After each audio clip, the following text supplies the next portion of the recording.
राधे राधे प्रिय मित्रों। हिंदू धर्म में मकर संक्रांति पर्व का विशेष महत्व है। जब सूर्यदेव धनु राशि से निकलकर मकर राशि में प्रवेश करते हैं तब मकर संक्रांति मनाई जाती है, जिसे सूर्य का उत्तरायण होना भी कहते हैं।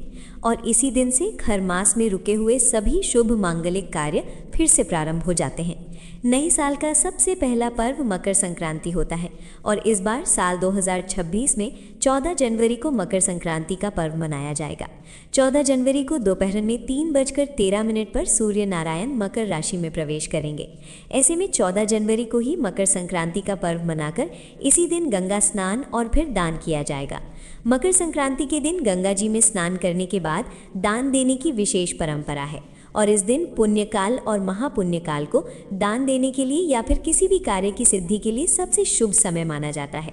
इस बार मकर संक्रांति के दिन पुण्यकाल दोपहर 3:13 से शाम 5:45 तक रहेगा। वहीं महापुण्यकाल का समय दोपहर 3:13 से 4:58 तक रहेगा। मकर संक्रांति का क्षण होगा दोपहर 3:13। हिंदू कैलेंडर में पूरे वर्ष भर में 12 संक्रांतियां होती हैं, लेकिन मकर संक्रांति अपने धार्मिक महत्व के कारण सभी संक्रांतियों में सबसे अधिक महत्वपूर्ण मानी जाती है, जिसे लोग खिचड़ी भी कहते हैं। और इस दिन खिचड़ी बनाकर उसका भोग भगवान को लगाया जाता है। प्रसाद रूप में स्वयं भी ग्रहण किया जाता है और लोगों में भी बांटा जाता है। लेकिन इस बार मकर संक्रांति के दिन ही एकादशी पड़ने के कारण इस दिन आप खिचड़ी ना बनाकर केवल खिचड़ी का चाहे तो दान कर सकते हैं। और मकर संक्रांति के दिन आप तिल का दान और तिल का भोग भगवान को अवश्य लगाएं। खिचड़ी की जगह पर आप तिल और गुड़ का भोग लगाकर उसी को प्रसाद रूप में बांट सकते हैं और खिचड़ी का दान आप अगले दिन कर सकते हैं।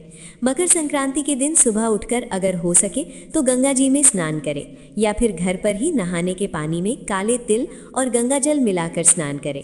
सूर्य देव को काले तिल मिलाकर जल अर्पित करें। 1 लोटा जल अपने पितरों को अर्पित करें। फिर तिल, गुड़, खिचड़ी, गर्म वस्त्र या अपनी सामर्थ्य के अनुसार दक्षिणा का दान करें। इस दिन 14 की संख्या में सामग्रियों का दान करना बहुत शुभ माना जाता है, जिससे सुख समृद्धि आती है और सूर्यदेव तथा शनिदेव भी प्रसन्न होते हैं। क्योंकि मकर संक्रांति का दिन विशेष रूप से सूर्य नारायण को समर्पित है, इसलिए इस दिन सूर्य नारायण की पूजा करने के बाद अगर हो सके तो तांबे के लोटे का या तांबे से बनी हुई चीज़ों का दान करना चाहिए। पीपल के पेड़ की पूजा करके पीपल के पेड़ में भी जल अर्पित करना चाहिए। ये थी आज की वीडियो। अगर आपको अच्छी लगी हो तो वीडियो को लाइक ज़रूर कीजिएगा।